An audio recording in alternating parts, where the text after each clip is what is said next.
Hello, and welcome to another episode of Carnivore Revolution. Mark Ennis and I are your hosts. I'm Victoria Olson, and we're here today to discuss some issues as they pertain to the carnivore diet. We're going to talk today about calories, supplements, and training as a carnivore. So, hello, Mark. How are you doing today? Hi, Victoria. I'm very, very well. How are you keeping? Haven't Oh, heard very from you in a well. while. Are Thank you you. well? We haven't done this ourselves now in a while. How are you keeping? No, I like this. I like these shows talking about these topics. I think it's very informative. So, Amazing. I understand that you have been looking at a new calorie model for carnivores. Could you explain to us what that's about? Yeah, so I don't focus t too much on calories. I focus on macros. So a lot of people that come to me are looking to get in shape. And I find that in the carnivore space, regardless if you're eating over your, let's just say we are focusing on calories. If you're eating over your caloric intake, you will gain weight. Okay, it Mm. doesn't make a difference whether you're if you say to someone, okay, eat like say, I don't know, 300 grams of fats or whatever. If you're coming from the standard American diet where your food is very, very high, and you're convincing someone, okay, you're going from one high diet to another high diet, at the very, very beginning, yes, your body's going to heal, but at some point, your body's going to stop and it's going to be like, okay, I'm healing, but I'm not losing any weight anymore. So this is where we have to focus on, okay, now we need to track. In order for you to keep on getting consistent at your results, then we need to track. Because I see this all the time with women. They lose the weight at the very, very beginning, and then about 6 weeks later, everything just stops. They're not losing weight anymore. Mm, You know what I mean? So yeah. how I do it at the very, very beginning is what how a lot of people in the space do. They'll take somebody on, they'll focus on healing the body. I don't track anything at the very, very beginning. I just say, listen, eat as much of the same food, as much as you like, butter, steak, ground beef, eat as much as you like. Because at this stage, we're just healing the body. Then after 6 weeks, once the body's fully healed and they become fat adaptive, and they no longer have those cravings anymore, no longer have those gut issues, their brain fog is good, they're not thinking about food anymore. That's when I'm like, okay, now we need to move into the weight loss phase. So this is where I'll track their macros. I'll give them a set of macros at this stage. Let's say they're 300 pounds. So I'll go from a 1-to-1 ratio. So 300 grams of protein and 300 grams of fat. That's a good starting point. Now, if they're losing weight, then that's the sweet spot. That's exactly where I want them. If they're struggling, and let's say we're 4 weeks into the diet and nothing is moving, nothing, then that's when I need to titrate the macros. Now, firstly, if they're obese, like really, really obese, I'm gonna bring the fat down because they don't need too much fat because their protein intake is exactly what's needed for their body weight. Or what I'll do is in most cases, especially for women, I'll bring the protein numbers down and I'll keep the fats high. The reason why I want to keep the fats high for women is basically for hormone function. Women's hormones are a little bit more complicated and they do a lot better on higher fat. But if you're carrying a lot of excess body fats, then your requirement of a lot of fat is not really needed because you can actually tap into your own body fat. So you don't need that much fat. So you'll actually be okay on a high protein diet. So this is where I'll introduce maybe 2 or 3 days of a high protein modified fast. So this is where I'll back off in the fats. I won't get them eating any fat whatsoever. It'll be like very, very high protein, extremely high protein, and this will tap into the body fat very, very quickly, and they will drop that body fat. So you're going to see even a massive reduction in water weight. They're going to lose weight so much quicker. I've had females that would lose when they get stuck, and we use this method. Within a week, they drop 10 pounds, 10 or 12 pounds. It's a huge drop. Wow. Um, so it comes down to the individual. So that's where I enjoy the healing process of the carnivore diet, but I work with an awful lot of women that want to get in shape. They come to me for the first point is that I want to get in shape, and I'm like, okay, I'll get you in shape, but I need you to heal first. But once we heal, then I'm going to get you into that weight loss phase. But See, the reason why I want to get the women healed first is because I want to get them away from that diet mentality. So Yeah. once they fully heal, I can throw whatever I want at these women and they'll be fine because they're not looking at it as a diet anymore. Things are going to get Hmm. so much easier from here on in. So when I titrate the macros and bring the macros down a small bit, it's not like a shock to the system. Like you go on the standard diet, okay, I'm going to have to drop in your calories. And it's like, oh, I don't want you to drop my calories because I'm going to get hungry. When I drop the food down, when these people are fully healed, they don't even notice it. Yeah. They don't even notice it. It's like, okay, Hmm. no problem. I can drop this down a small bit. And when I'm titrating the food, I'm talking about small amounts. Like I'm talking about roughly around 10 or 15 grams, maybe 20 grams a week. It's not a massive drop. Well, I have some questions for you. First off, I want to clarify for people who are listening who are not familiar with macros and the carnivore diet that when you say grams, you're referring to the content of what people are eating, not the weight, the Exactly. fat content and the meat content. Yeah. And also, I wanted to know what you say when they get to that point, they don't notice the titration going down. Are you aware of fat adaptation? Do you incorporate that as a concept in your educating of your clients? What do you mean by fat adaptation? Well, that's a term that's used in the carnivore and keto diet arena. It means that your body has become used to using fat to make ketones to give you Yeah. energy. Oh And yeah, then at yeah, yeah, that yeah, yeah. point in time, when you convert from all your glycogen that has been stored up, has been used up, and now your body's converted to using the fat for ketones for energy. 100%. Yeah, that's what we do at the very, very beginning. At the very, very beginning, we're just focusing on healing the body, turn your body into a fat burning machine. That's what we want. We don't want to Hmm. be in a sugar burning machine anymore. We want to be in a fat burning machine. So we're getting the body fully healed, and then once we get past that, things get so much easier, so much easier. Good, good. One more thing. Um, I know you're aware of gluconeogenesis. How does that fit into your program?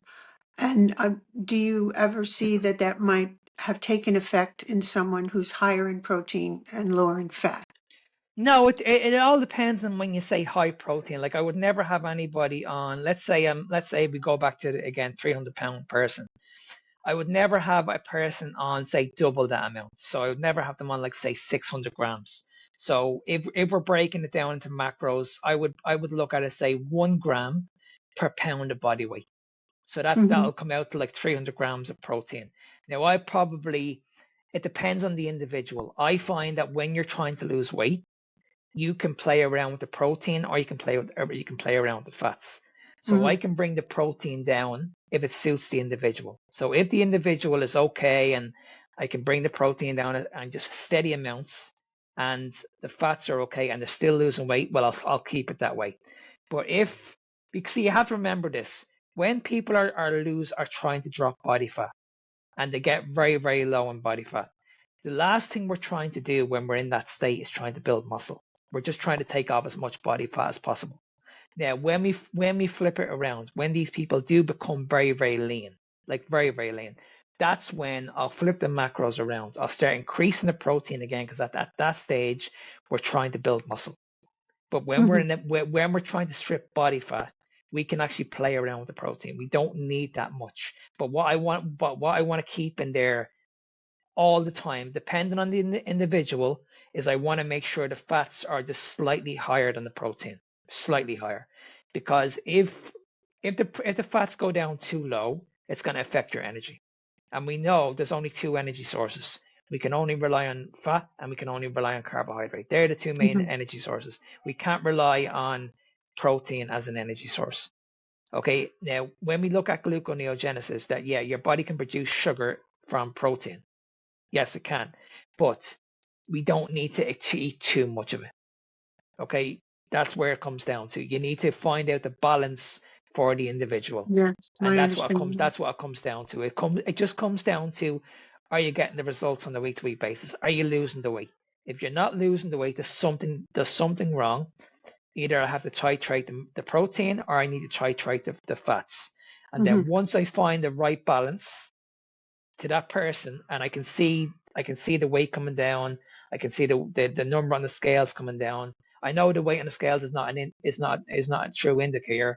I'll just mainly look at photographs, but it does help when you see the weight coming down. You know, okay, we've hit something here. Mhm. We're on the right track. But if something stalls, that's where I need to make the decision. Okay, nothing's moving here. We're only playing with protein and fats here. So I need to work out something from here. So, two things. The Your carbohydrate volume in your macro is negligible. It's whatever Mm-hmm. you might get from an egg. There's virtually no carbohydrates in this program, right? Mm-hmm. Yeah, no carbohydrates at all. Don't have anybody on. We're gonna get all our glucose and all our energy coming from fats and protein. Good. And what do you do for a maintenance plan to maintain weight? It's Okay, so if you're looking to maintain the same thing, we're going to start off with a 1-to-1 ratio. So let's say if someone's 160 pounds and they want to maintain their weight, that's where we'll start. It'll be 160 protein, 160 fat. And again, it's Mhm. just a matter of just looking at the pictures every couple of weeks. And if they're gaining weight, well then maybe those macros are too high. We probably need to bring them down a small bit. If Well, someone does come to me and says like I want to gain weight, like I have a few people that are extremely skinny and they come from the diet culture and they're absolutely convinced that they just need to lose more weight. But these people haven't got any weight in them at all. So what I usually do, I'm not sure if you're familiar with the reverse diet, but what I usually do is I put them on a reverse diet at the very beginning. So this is basically the opposite of dieting. This is when we're actually going to increase the food. Whereas when you're in a diet phase, you're actually restricting the food. So when they come to me and they're like, okay, I want to get in shape, but I look at their pictures and they're extremely skinny, we need to go straight into the reverse diet. I'm not going to get these people to lose any more weight. yeah. What do you do when people who've been on the carnivore regime for a while say that their hunger is very low and they can't reach the goals that you've set for them?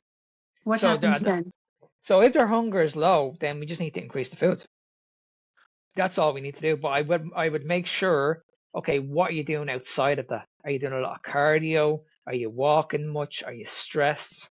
What's your lifestyle like? Are you working on a building site? Because you have to remember, if you're on your feet all day, or if you're working on a building site, you're using up a lot of energy.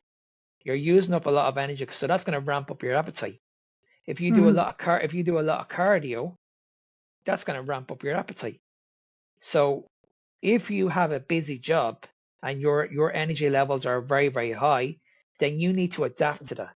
So Mhm. you need to prioritize the foods to compensate with that. So you may need to give these people more food in order for them to keep on progressing. If you take food away from these people, then you're going to mess them up big time, and they're going to get back to you. They're going to be saying, "Mark, I'm starving. I can't stick this." And I'm like, "Okay, well, what am I doing wrong, or what are you doing wrong?" So maybe the information that they gave me at the very beginning was wrong.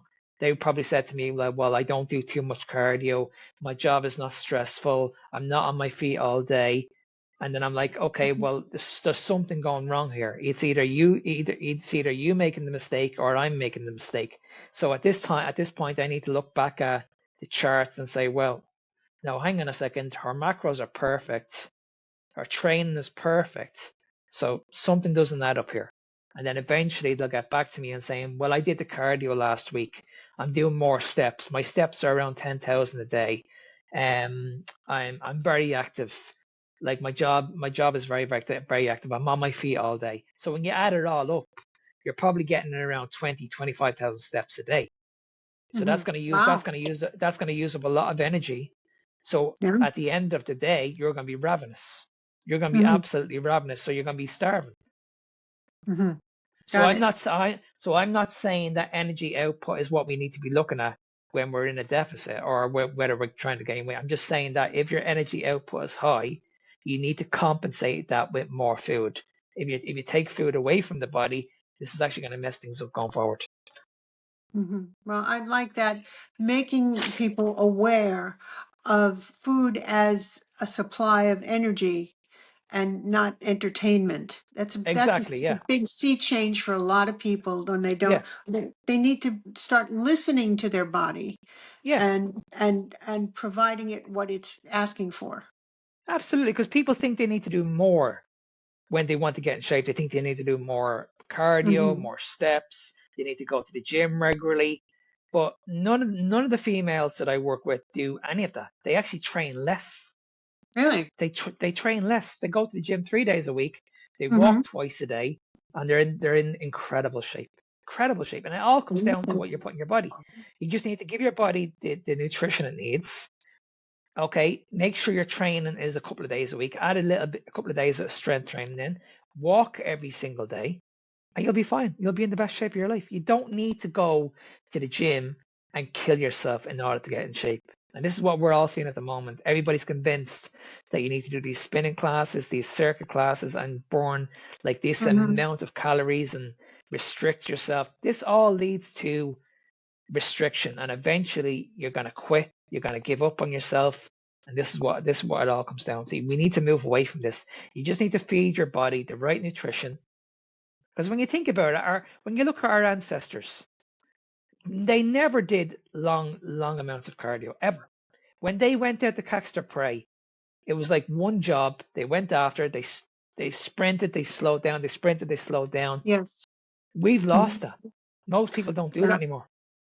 And we have a whole artificial system is our approach now because we think we know what to do. Yeah, Yeah, but it's and not the it's same as our ancestors. yeah, Huh?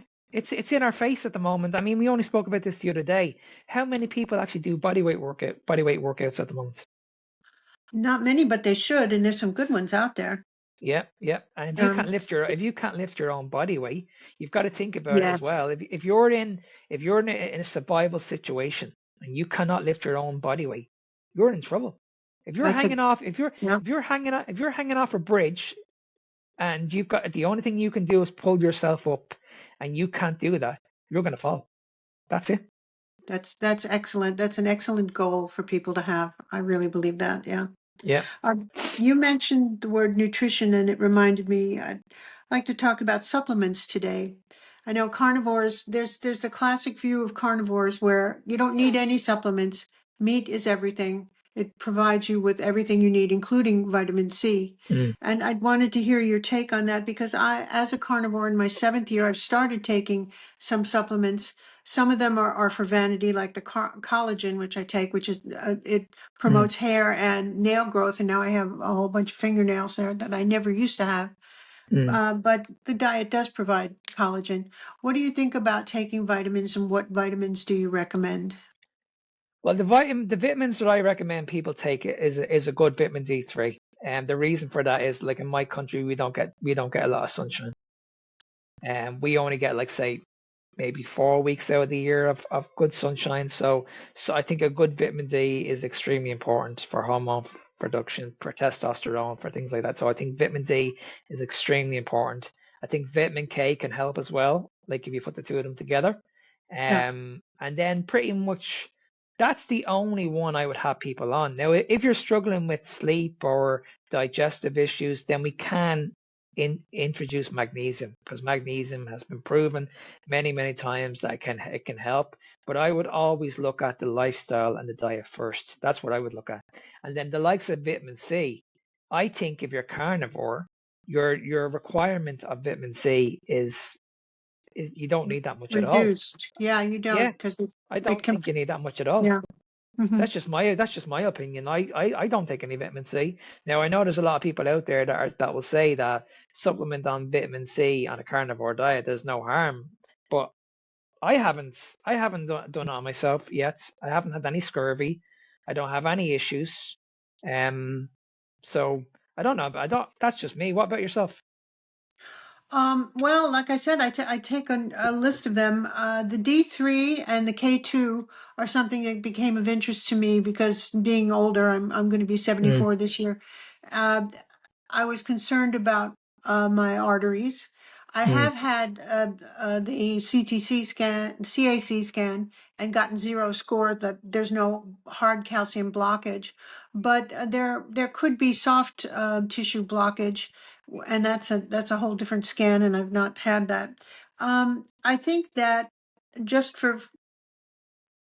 what is it? Good luck. I'm taking the D3 and the K2, and there's a physician who's worked out what dosages are ideal for that, and he says that the K2 is 500 Mm-hmm. micrograms, Mm-hmm. and the D3 is 400 milligrams. Mm-hmm. Now, I think you do a little more vitamin D3, don't you? Yeah, so I do at the moment currently I'm doing about 10,000 IU daily. Mm-hmm. So that's an That's awful lot. That's a lot. The recommendation in this country is only 2,000 IU of vitamin D3 daily. But I find that my testosterone levels are way better when my vitamin D3 levels are high. Now, when I combine that with a high fat diet, bingo, my testosterone goes through yes, the roof. Through the good. roof. Mm-hmm. Um, and this is where I see at the moment with people, especially when you're on the standard European diet or the standard American diet, that you're not going to get the benefits from vitamin D3 if you're on like a shitty diet. I think you need to have fat Mm-hmm. in your diet. I think that's the only reason it's going to work. Now, again, we don't get too much sunshine in this country. So in order for me to keep my skin feeling good, my nails, my hair, my body just feeling good, I just went against the research and I said, right, I'm actually going to test this out myself. So I've been taking now vitamin D3 now, big amounts for just over 2.5 years, nearly 3 years Mm-hmm. now. I've had Mm-hmm. no issues whatsoever. And I've seen a huge increase in my testosterone levels. Huge. Like I'm in my 50s at the moment. My testosterone should be decreasing at my age. My testosterone levels are the same pretty much as a 21-year-old. Mm-hmm. Like they're doubling, they're tripling at the moment. And when I see what's going on in the world at the moment with men and their testosterone levels are dropping, I'm seeing men that are younger than me in their 40s going on Mm-hmm. TRT Yeah. because they're not being told what to do. They're not eating the high fat. They're not eating the red meat. They're being told to stay away from saturated fats. Their vitamin D Mm-hmm. levels are probably too low. They're probably only taking in 1,000 gram or 1,000 IU daily.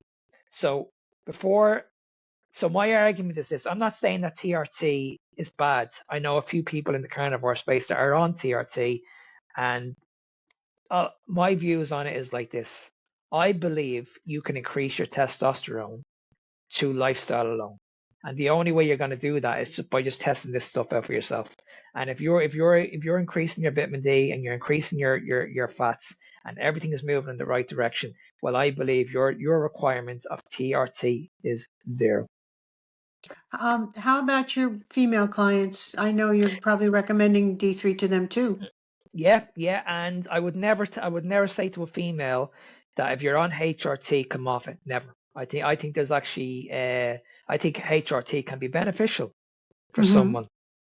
Not all women. I'm not saying all women, but for the majority of women, the HRT can be very, very beneficial for women. But I still believe that women should be on a high fat diet. Again, depending on the person, they should be on very, very high fat because women's hormones are a lot complicated to men's. So again, if someone wants to come to me and lose weight, then yeah, we're going to focus on the healing process at the very, very beginning, and then we're going to titrate those macros to get you in shape. But I'm always going to have those fats just slightly higher than protein, slightly higher, not too high, but just slightly higher. What's your take on iodine? We know Dr. Berry interviewed Dr. David Brownstein a little over a year ago, and Brownstein's recommendation is that we just simply, as humans, don't get sufficient iodine, and Mm, he recommended 25 milligrams a day. Now, since about that time, going on 2 years, I've been taking it, and I yep. didn't notice the lack of it before, but I feel fine now. I know that a deficiency would show up as brittle nails, which I used to have, but I'm taking the collagen for it, Mm. and dry hair that falls out and fatigue. What's your take on the iodine thing that I carnivores are looking into? yeah, I'm the same. Like I think iodine is an amazing Amazing supplement, especially when you're going through PCOS, Mm, endometriosis, mhm. fibromyalgia. I've seen menopause also. Iodine is absolutely amazing. But again, it depends on the person. It absolutely Yes. depends on the person. Like not everybody can take it, but yeah, I've seen huge Mhm. improvements in female health taking Mhm. iodine. Some people with thyroid issues, whether it's hyper or hypo, need to be very careful with that when they look Yeah, at that, and to consult with the physician, especially if they're on some kind of medication. yeah. I personally know our administrator in the Facebook group has a thyroid issue and was on this synthetic um, Synthroid, Mm, Levoxothyroid. mm, I don't know the name. And she was taking just half of that dosage of 25 milligram, I think, and mm. her iodine rating went through the roof because her Yeah, body couldn't really handle it because I think she may have had a part of her thyroid removed, not yeah, certain. yeah, But yeah, so please be careful if you do that. Don't just self-medicate. Consult a physician if yeah. And I you think know you have a thyroid issue. yeah, and I think the dosage, like you mentioned, Victoria, I think that's a perfect starting point. Between 25 and 30 grams is enough. You don't need any more than that. Well, supposedly your body excretes the excess, but Yeah, it won't if your thyroid's malfunctioning. exactly. So, yeah, so make sure that you're good with that. Are there any I other I, vitamins you can I think of? think you I think I think you mentioned collagen. Now, collagen's Yeah. amazing, but I Mm-hmm. find that you can get all the collagen you need in the fats on the meat, and Yes. you can Yes. also With the get this. You connective can also tissue. get this. You can also get this through bone broth as well. So Yes. Good I'm not source of saying it. I'm not saying that there's not a need for collagen supplements. I'm just saying you can do this in a natural way, and that's true in animal-based diet. Exactly true. Exactly true. And see, I don't go to the effort of making that bone broth. So my substitute for that is the collagen. And the other thing I substitute with is something that's quite unusual. I take a pure EPA Mm, omega-3 fish oil. mm, And I'd read about that lowering triglycerides. Around the world, they prescribe a EPA, a pure EPA, medically. It's a prescription drug called Vascepa, or mm, it's some similar name in other countries other than the United States. And mm, it's a very high dosage, and again, it's a synthetic. And it's to lower triglycerides. There are people who mm, have tremendously high triglycerides in the mm, thousand numbers, and mm. mine was up around 150, and I started taking it, and it took about 3 4 months, and it went down to 60. So Amazing. it virtually cut my triglycerides in half. Mm. And usually But so, people take a fish oil. but sorry Sorry. for interrupting. Sorry for interrupting you. Was that down to the fish oil, or was that just down that you just transitioned your diet? No, I had been carnivore for a few years when I started Okay. taking it, at least 4 Okay. years. And Okay. so it's relatively recently, in the last 3 years. But many people take a fish oil that is a combination of the omega 3s, EPA and DHA. And Mm, the synthetic DHA tends to cancel out the functionality of the EPA. So that's why they isolated the EPA to give as a okay. Yeah. prescription drug. Yeah. Yeah. Yeah. So Yeah. if you're taking a combination of the two, it may not work as well. We do get a lot of DHA in our diet. They say we don't get enough, but most of the omega-3 that we do get in the carnivore diet is Yeah. DHA related. Yeah. Yeah. It's Yeah. Yeah. plentiful in what we eat. But the Mm, EPA is kind of on the shortfall. And that's why I've found success with it. My husband too. Same thing happened to him. yeah. Virtually Yeah. cut his triglycerides in half, and Okay. it's a 2,000 milligrams a day is a maintenance dosage we take.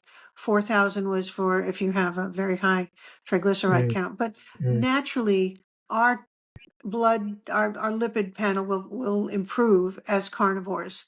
That will happen mm. naturally. Yeah. Everything 100%. Yeah. that will come down. Everything will just fall into place very quickly. Yes. Mhm. So I think we wanted to also talk about carbohydrates and training. We Mm. know that's a very popular idea to carb load when you're an athlete or a bodybuilder, weightlifter. Can you give me your opinion on carbohydrates in training? How necessary are they or not? Okay, so I did this for a very, very long time. Okay, I've been in the fitness game for well over 30 years now. And I've done it all. I used to have carbohydrates before my training. I used to do the carb backloading where I train. And then at the end, the later part of the day, I had my carbohydrates. I did it all. I was convinced that you had to have this peri-nutrition, that you had to have carbs before your workout, during your workout, and you had to have carbs after your workout because it's going to improve muscle size, you're going to gain size. I was a rugby player I played rugby at a good level when I was 18 years of age. And most of my diet was like heavily carbohydrate based. So I was eating around maybe 60% of my overall food intake come from carbohydrates. And I did grow, I gained a lot of mass, but I also gained a lot of body fat, like a lot of body fat. Mm, Now, this is the argument right here. Will carbohydrates improve your performance? Maybe, maybe. But I believe because I've been fat adapted now for the last 4 years, I have seen no change in my performance in the gym. None. I'm not, my muscles are actually getting bigger. There's this myth that if you don't eat carbohydrates, you're going to lose size in your muscles. You're going to lose all the glycogen in your muscle. You will at the very, very beginning, but once your body becomes adapted to fats, then you're going to restore all that glycogen very, very quickly. I think people don't understand that, like I mentioned at the very, very beginning, your body can rely on two fuel sources, not just one. You can rely on carbohydrates and you can rely on fats. Now, the difference is this, we know this. One is essential and the other one isn't. The one causes problems like inflammation. People don't know this. This is going to come from carbohydrates. So when you're in the gym, you're training really, really hard, and your recovery is not the best, and you notice, okay, I'm getting these DOMS pain, I'm getting these arthritis pains, I'm not recovering well. This is inflammation. I go to the gym 3 days a week at the moment. I can easily go to the gym every single day if I want to because I don't have those pains anymore. I train really, really intense, like really, really intense. If I had carbohydrates before my training, I can tell you right now, I wouldn't be able to train the next day because I'd feel the pain. I'd feel those DOMS pain. I'd feel all the inflammation. Now, for me, when I used to eat carbohydrates before I trained, I was always tired. Before I even got inside the gym, I felt like I need to nap. I feel like I need to nap here. I didn't feel like, oh, I'm ready to train. I'm ready to go. I was like, no, I feel like I need to nap. And it's the same when I used to mm, have my carbohydrates after my workouts. The first thing I wanted to do after my workout was, and especially after having my bowl of oats, was okay, I'm ready to have a nap now. Now I don't have those anymore. I don't have these mid-afternoon naps anymore. So people are absolutely convinced that your body needs carbohydrates as the main energy source. But if you look at what's going on in gyms at the moment, I don't know what's like in your country, Victoria, but in my country, every morning when I go to the gym, everybody is having these Lucasade bottles, these energy drinks. They're having these bananas. Now, if carbohydrates are your main energy source, then why are you relying on these energy drinks during your workout? Why do you feel like you need to have fruit straight away yeah, after workouts? I good work out at point. five. I work out at 5 a.m. every morning, or 3 days a week. I don't have my first meal until around 12 o'clock. Now I'm up, like I mentioned earlier, I'm up around 3:30, 4 o'clock every day. I'm going 8 hours without any food, no food whatsoever. Hmm. My last meal was 7 o'clock the previous day, and I had a good amount of fat in that meal. Those fats that I had the previous day are keeping me going. I'm not Hmm. hungry. I've no energy crashes. I'm not thinking about food. My energy levels are good. The only thing I need to do is stay hydrated. Now, if I want to get an extra pump in the gym, what do I need to do? I'll add in some sodium into my water, a little bit of salt. That gives me Really? all. That's all I need. Or maybe I'll a little bit of creatine, very little on the odd occasion. But if I want to get a Uh-huh. pump in the gym, I'll just increase the sodium. That's all I need. I don't rely on pre-workouts. I don't rely on caffeine. The reason why I gave caffeine up a long, long time ago is because it was robbing me of my natural energy. I felt that when I was relying on caffeine, it was giving me an energy boost, but I wasn't relying on my own natural energy coming from fats. I wanted to be deep into ketosis, be highly fat adapted. I wake up now and I feel great. I'm ready to go to the gym. I just need to hydrate, have a pint of water, and I'm ready to go to the gym. And that's another thing I've noticed as well. Since I've become fat adapted, I don't drink that much water during my workouts either. Yes, yes, I've got the same experience, and I'm the same way. I can go through the whole day. I'm Yeah, not that hungry. I have to remind myself to eat. It's time to get some yeah, energy in. And I wanted to ask you, didn't you once do some competitive bodybuilding, and were you a carnivore at the time? What was your yeah. experience with that? Yeah, so I always said to myself I would love to do a bodybuilding competition, but I would never do it on the standard European diet because I always had a fast metabolism. I was always hungry, and I knew that I would struggle. So I said no, it's not for me. But when I came into this space and I seen within a couple of weeks how powerful it controls your hunger, I was like, hang on a second, I could probably do a bodybuilding competition doing this. So I done a bit of research, and I said, right, if I'm going to do it, I'm going to do it in a different country. I'm going to do it in a completely different country, and I'm going to go up against like top athletes that are enhanced, and I want to see how well I can do. So for 6 months, I researched it. I said, right, okay, what's the difference between carbohydrates as an energy source and fat as an energy source? And I did it all, and I said, right, I'm going to go full carnivore. And I did the whole prep for a year. I gained weight and then I lost the weight. I got really, really ripped. Now, when I mean really ripped, I was like 4% body fat. I had veins in my abs. I was Wow. very, very, Yeah. very lean. So I was 4% body. Now, 4% body fat is extremely dangerous, low Yes. amount of body fat. But my fats were very, very high. So if we're going Mm-hmm. by caloric intake, my fats at Mm-hmm. that time when I was like 6 weeks out from a show was around 80% coming from fat.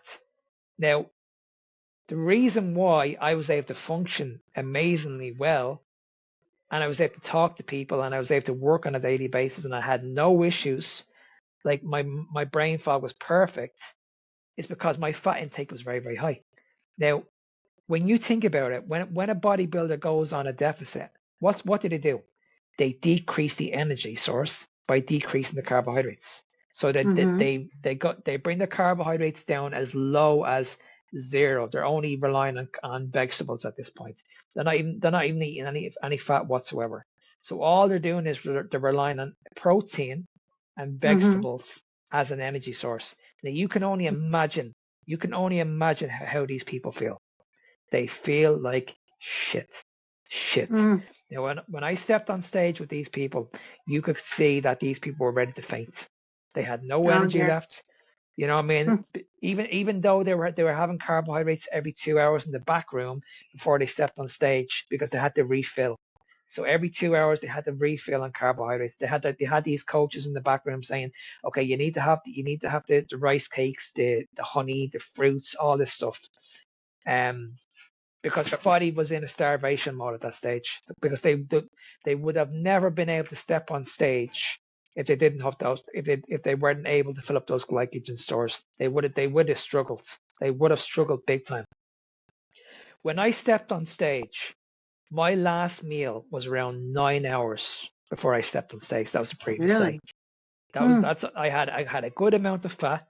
I can't remember what I had. I think I had a keto brick. I think I made my own keto brick and I had Mm-hmm. 100. I melted 100 grams of beef tallow, and I Mm-hmm. melted it in like I think it was 10 grams of whey protein. That's all I had. That's Mm-hmm. all I had literally the day before. And before I stepped on Wow. stage, all I did was I put a little bit of salt on my finger, put it on my tongue, and I was able to pose no problems. I had no muscle Wow. cramps, nothing whatsoever. Guys that were standing beside me were getting all these muscle cramps. Oh Guys dear. beside me were getting all these sweats, like panic sweats. That Mm-hmm. you could see they were in severe pain, severe pain. And I was looking at these people and I was like, you're doing all of this, you're messing up your health just to win a trophy. Just to Yeah. win a trophy. Now Well, I they don't competed. view it that way. Yeah. No, no, I competed in They a don't strong get it. competition. No, of 25 individuals, that most of these people were enhanced. They were on TRT. These people were ripped to shreds. Ripped to shreds. I was ripped myself. Out of 25 people, I came in the top three. Really Or the wonderful. top four, sorry, top four, Even yeah. so, fantastic. Yeah. Excellent. And and I always said to myself, this is the first and only competition I will ever do because of that reason, Mm-hmm. because it is it's a great competition, but it's only a great competition if you do it for the right reasons. If you're Mm-hmm. prioritizing your health. If you're not prioritizing your health and you're only going into this competition and you're ruining your health just to win a trophy, it's not worth it. It's not worth it. Wow. Well, it's wonderful that you did it that way and won. That's great. That's just great. And I proved the point that when it comes to the carbohydrate model and the fat model, that yes, you can rely on carbohydrates as an energy source, but those carbohydrates are going to run out very, very quickly. Oh, Very, yeah. very quickly. Whereas when you become fat adapted, you can tap into your own body fat and that will keep you going for ages. So Excellent. that's the difference. So why do you think these marathon runners, when they go running, they have to suck on these gels every 30 minutes? Oh, It's yeah. the Because they burn it up, burn it up, burn it up. they burn And it up. that whole mindset is just so, I don't know, it seems against nature. Yeah. You want to carry your energy in your body. Yeah. Yeah, Yeah. you want you want your body just tap into its own body fat. So Mm-hmm. when it gets into that panic mode, it's like, okay, we're okay here. There's no need to panic. We don't need to have Mm-hmm. any energy gels. We can actually tap into our own energy source. Yeah, the ancient Greeks who invented the marathon, as far as we know in Western civilization, they didn't have to take gels and sweets while they ran. They just ran for No, miles without that no. because they ate a much cleaner diet and they certainly had the fats. And see and this is the argument people will have with you, because you see this in hospitals. I've seen this all the time, that when people eventually faint in hospitals, it's like, okay, we have to give these people sugar to get them back. Oh, But oh yeah, the that's reason the when you first thing they do. yeah, but when you think about it, they give them sugar because their body's used to having sugar. Their Hmm. body's never been used to been relying on fat, because we're not educated that way. We're not trained that way. Yes, We're yes. trained to have sugar. So when you take sugar away from the body goes into this shock and it's like, okay, well, I don't like this, so we have to bring the sugar back in. But that's because we're Mhm. used to that. We've never been adapted. We've never been in ketosis. We don't know what it feels like.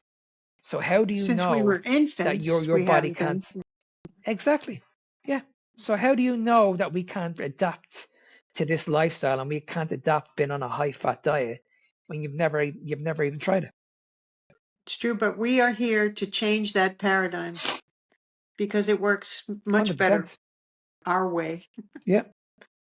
Yeah. I mean, at the end of the day, you mentioned to me earlier before we got on this podcast that like you're up very, very late, you're up very, very early. You don't need these mid-afternoon naps. You're like you're fine. Most people, they have to have like one or two naps in the afternoon. And that's No, something that there's. I've never had now in the last 4 years. I can't remember Mhm. the last time I've had a mid-afternoon nap. And I used to rely on these naps often. I used to nap Mhm. pretty much I around used five to days a too. week. Yeah, yeah, it's not necessary. I'm running all day like the Energizer rabbit, just going and going Yeah, and going. yeah, that's great. And myself and yourself were only speaking about this as well, that we find now that time is so precious now. You just want to get stuff done. It's like an Yes, OCD in exactly. us. We're like we just want to get up Mhm. and we just want to get stuff done. We're moving around. We're like the Energizer bunny. And it's like, okay, well, I've done this now. I'll do this now. I'll do this now. I'll do this. It's like I have so much energy and I want to use it all. And the brain fog is gone. There's so much more Yeah, clarity there yeah, in our minds. Yes, yeah. that changes. That's a big change And can we too. and can Yeah, and can we touch a little bit on that as well? Because this is Hmm. another factor about glucose. People are convinced that you need carbohydrates. Your brain needs glucose. But people don't understand your body can produce glucose. We spoke about this at the Oh, beginning yes. with gluconeogenesis. Your body can produce glucose from eating protein. So Mm-hmm. yes, your body needs glucose, your brain needs glucose, but we don't need to get this from like outside sources. We don't need to get this from eating carbohydrates. Absolutely. Absolutely true. I certainly find I haven't had carbohydrates since I can remember, and it's just not necessary. It's not there. That's the liver's job, is to make No. the glucose from what you've got, and it works fine for Mhm. me. And why when are we going to get to the stage when people start listening to the likes of you and me, people that have never touched the carbohydrate in 4 years, and we're functioning way better, Yes, I like don't know way what it's better. going to take. A real desperation on some people's parts, but sometimes the desperation doesn't turn the switch. It doesn't. And I think that we just need to Mhm. keep making people aware that they don't need carbohydrates to exist and to function well. But that's the reason why we do. That's the reason why we do these podcasts. It's just these podcasts are just about spreading awareness. At the end of the day, we're not forcing people to do anything. This is just No, advice. This is just no, information. This is what we we've don't. done. Um, Yeah, we we don't take supplements anymore. We do take a few supplements, but we don't rely on a couple supplements anymore. That's the problem. just for, yeah, Yeah. but we don't. We're not here to Mhm. sell you supplements. We're not here to sell you any kind of diet drinks or shakes or protein or whatever. It's really the diet. It's down to the diet. Yeah. The diet's everything. You're going to get pretty much all the vitamins and minerals, everything you need, even creatine. Even though I mentioned creatine earlier on, you're still going to get creatine in eating red meats. So Hmm. you're going to get pretty much everything you need in an animal-based diet. The only thing you're not going to get in an animal-based diet, in my opinion, is vitamin D3. Vitamin D3. I think that's what you'll need. But everything else, Hmm. and magnesium probably. But other than that, you're getting pretty much everything you need. The same with vitamin C. You're going to get vitamin C in organs, in Hmm. animal organs. I'm not saying you should eat these And every muscle single tissue day of the too. Yeah. week. Yeah, Hmm. just eat a couple No, of them. and But I'm just saying if you do, you can get vitamin C. yeah, I think that they don't want you to consume more than an ounce of liver a day, because what the Mm, nutrition in liver stores up in your body, the vitamin A and the iron, it it you mm, bank that stores up, and it takes about three yeah, days to use it up if you stop. So liver should exactly. not be consumed Yeah, in mass quantities at all if you do. 100%. 100%. Yeah, no. I think that's it now. Is that we covered everything? Yes, yes, very well. Thank you. That's a great I'll session. just add one more. I'll just add one more point about the calories because again, people are probably going to listen to this and they're probably going to say, well, you're always talking about calories. You don't believe in calories. Again, I don't believe in the calorie model. I believe in the macro model. I still believe in insulin. I still believe that when it comes to our food, the type of food that you eat is what's important. The insulin response that the food gives your body is very, very important. If you're eating too much sugar, you're not going to be allowed to switch off that hunger hormone. So insulin is going to be elevated, blood sugar is going to be elevated. So this is why I'm not a big fan of the word calories. So when you see something in a shop that says calories on it, that's where I'm coming from. I don't believe in that model. I think that's bullshit. I think it's never going to work. But I do believe in when we look at our food, it's okay to say it as macros because at the end of the day, protein is a macro, fat is a macro, and so is carbohydrates. But only two of them are essential: proteins and fats. We do not need carbohydrates. Carbohydrates are a non-essential macronutrient. So I am saying that when it comes to getting in shape, we should be tracking macros. But when it comes to the calorie model, I will always say we should be focusing more on our insulin levels, our blood sugars, in particular our hormones. That will always be the first priority. What is that food doing to your body? If it's having an impact on insulin and you're noticing things like hunger, your cravings are not being switched off, well then obviously the food that you're eating is not working and you need to introduce more food that's going to keep your leptin levels high, because if you keep your leptin levels high, you're going to be able to control your hunger. And that's what we're seeing at the moment with these injections. They thought these experts thought they were magicians bringing out these injections because they thought that, okay, this is the only way to stimulate your appetite. But you can stimulate your appetite on an animal-based diet. The problem is nobody wants to do it because we've been brainwashed not to. That's the problem. Unfortunately, true. Yeah. That's it. All right, then. Thank you. It was a wonderful, informative session. I really appreciate it. Okay. No You problem, take care Victoria. now. Thanks for coming on, and we'll do it again very, very soon. Yes, very soon. Thank you. Bye bye now.